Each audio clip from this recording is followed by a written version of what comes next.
जय हिंद बच्चों, मैं आपकी विज्ञान की टीचर आज आपको जीव विज्ञान के अंतर्गत जीवों में अनुकूलन नामक इकाई पढ़ाने जा रही हूँ। हमारा पहला टॉपिक है जीवों का वास स्थान। जैसा कि आपने देखा होगा कि कुछ जंतु और पौधे स्थल पर पाए जाते हैं, तो कुछ जंतु एवं पौधे जल में पाए जाते हैं। कोई जीव जिस स्थान पर रहता है वह स्थान उस जीव का वास स्थान होता है, अर्थात उसके रहने का स्थान, अर्थात वह स्थान जहाँ किसी जीवधारी को पर्याप्त भोजन, सुरक्षा, प्रजनन तथा सभी अनुकूल दशाएं उपलब्ध होती हैं, उसे उसका वास स्थान कहा जाता है। तथा वातावरण में सजीवों का वास स्थान जल, स्थल, वायु तथा मरुस्थल होता है। जल में रहने वाले जीवों को जलीय जीव कहते हैं, जैसे मछली, सिंघाड़ा, जलकुंभी, कमल आदि। स्थल पर पाए जाने वाले जीवों को स्थलीय जीव कहते हैं, जैसे गाय, बकरी, कुत्ता आदि। रेगिस्तान में पाए जाने वाले जीवों को मरुस्थलीय जीव कहते हैं। ऊंट मरुस्थल में पाया जाने वाला जंतु है तथा बबूल और नागफनी मरुस्थल में पाए जाने वाले पौधे हैं। और कुछ जीव ऐसे होते हैं जो जल तथा स्थल दोनों जगहों पर रह सकते हैं, उन्हें उभयचर जीव कहते हैं। अगला टॉपिक है सजीवों में अनुकूलन एवं रूपांतरण। सभी जीवधारी अपने निश्चित निवास क्षेत्रों में वास करते हैं। यदि उनके निवास में परिवर्तन होता है तो उन्हें कठिनाइयों का सामना करना पड़ता है और अधिक प्रतिकूल दशा होने पर वे मर भी जाते हैं। जैसे कि मछली को पानी से बाहर निकाल दे तो वह छटपटाने लगती है। दरअसल मछली जल में घुली ऑक्सीजन को गिल्स द्वारा ग्रहण करती है। जल के बाहर निकालने पर वह सांस नहीं ले पाती और मर जाती है। इसी प्रकार एक और उदाहरण लें, जैसे कि आम के पौधे को तालाब में रोप दें तो क्या होगा?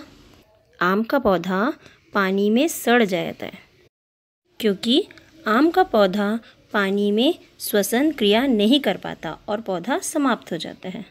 प्रत्येक जीवधारी को किसी निवास स्थान पर रहने के लिए उपयुक्त दशाएं आवश्यक होती हैं, जैसे नीम, गेहूँ तथा चना आदि स्थलीय वातावरण में उगते हैं।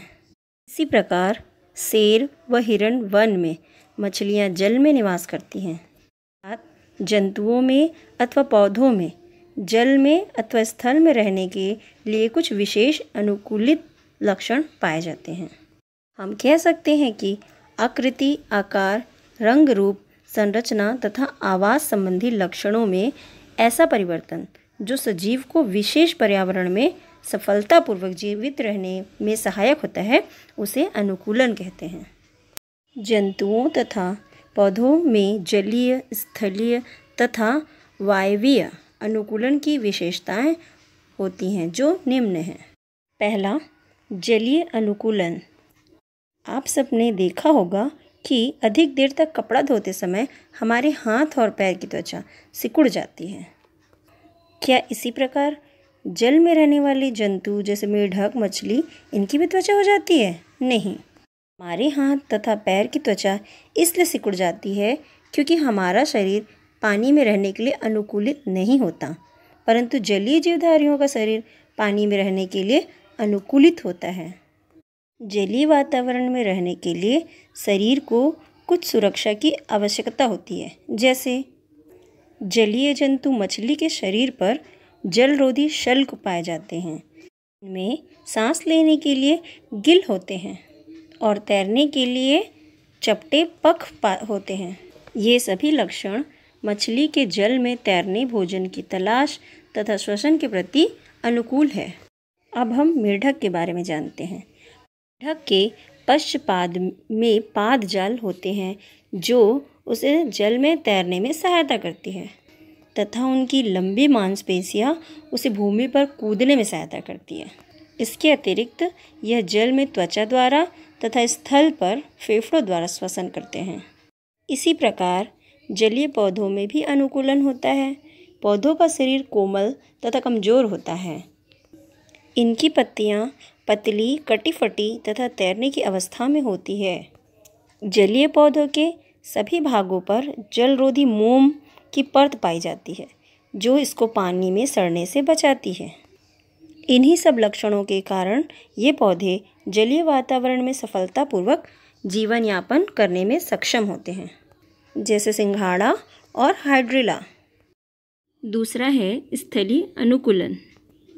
स्थलीय जंतु तथा स्थलीय पौधों में भी पर्यावरण के अनुसार अनुकूलन होता है। स्थलीय जंतु जैसे बिल्ली, कुत्ता, शियार, शेर, बकरी आदि में प्रचलन के लिए 4 पैर होते हैं।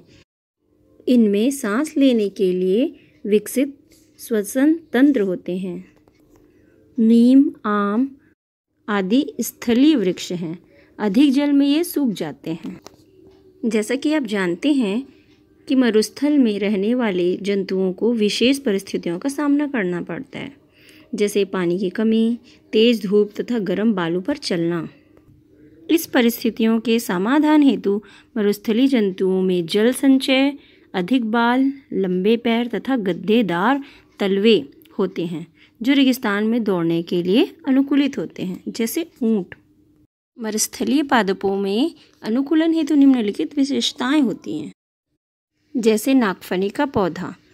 इसका तना चपटा, हरा और स्पंजी होता है, जो भोजन बनाने के साथ जल संचयित करने का भी कार्य करता है, तथा इसका जड़ तंत्र अत्यधिक फैला हुआ और भूमि में अधिक गहराई में होता है। तीसरा है वायवीय अनुकूलन। कीट तथा पक्षी हवा में उड़ते हैं। इन जंतुओं में उड़ने हेतु शरीर में अनेक प्रकार से अनुकूलन होता है। आइए जानें कि इनका शरीर उड़ने के लिए किस प्रकार अनुकूलित होता है।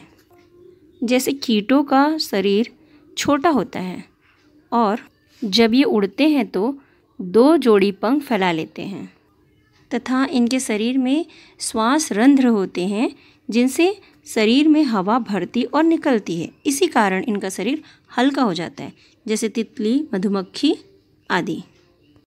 पक्षियों का शरीर वायवीय वातावरण के अनुकूल होता है। इनके शरीर का आकार नौकाकार होता है तथा इनकी अस्थियां खोखली एवं वायु से भरी होती है, जिससे उनका शरीर हल्का हो जाता है। फेफड़ों से जुड़े वायु कोश में हवा भर जाती है, जो उड़ते समय शरीर को हल्का रखते हैं। इस तरह का विशेष रूपांतरण केवल पक्षियों में होता है, जैसे तोता, कबूतर आदि। इन सब से स्पष्ट हो गया कि कीटों और पक्षियों में उड़ने के लिए विशेष अनुकूलन होता है। डायनासोर लाखों वर्ष पहले पृथ्वी पर पाए जाते थे, परंतु आज नहीं पाए जाते हैं। इनकी प्रजातियां विलुप्त हो चुकी हैं तथा कई नई प्रजातियों का उद्भव भी हुआ है। विलुप्तीकरण एवं उद्भव प्रक्रिया में वातावरण में होने वाले परिवर्तन तथा इसके लिए अनुकूलन का विशेष महत्व है। तो बच्चों, इस इकाई में आपने जीवों में अनुकूलन के बारे में समझा। धन्यवाद।